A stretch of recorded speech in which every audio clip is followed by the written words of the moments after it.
The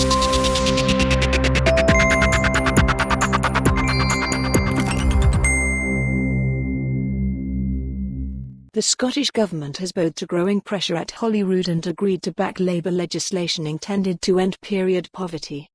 After weeks of arguing over costs and raising fears of cross-border tampon raids, SNP ministers finally swung behind a bill promoted by Labour Health spokeswoman Monica Lennon.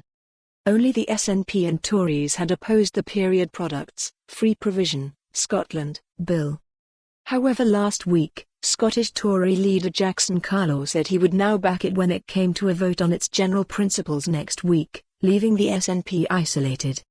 The bill will put a duty on the Scottish Government to ensure free period products are available on a universal basis.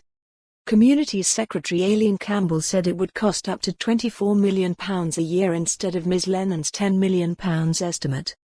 She also said the government was doing enough without legislation, including ensuring every school, college and university provided free sanitary products.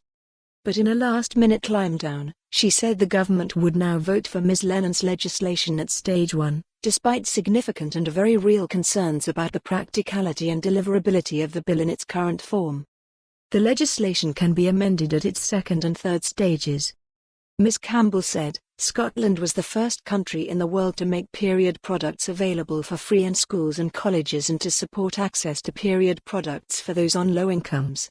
Due to our world-leading action, over 500,000 people have access to free period products for the first time ever. We have never wanted to wait for legislation to do more. That is why we will take action now to embed existing provisions in schools in law. We will also explore how we can support people with medical issues such as endometriosis to access products. As signal of our good faith and in recognition of the broad consensus about general policy objectives, we will support the bill at this stage. We will then seek to work with others in a genuine effort to reach agreement on amendments that will allay our concerns and enable us to lodge a robust financial resolution. I hope other parties will be prepared to enter into that work in the same constructive spirit that we will. Scotland is leading the world in improving period dignity, and I am determined to continue that work in a way that will improve the lives of people across Scotland.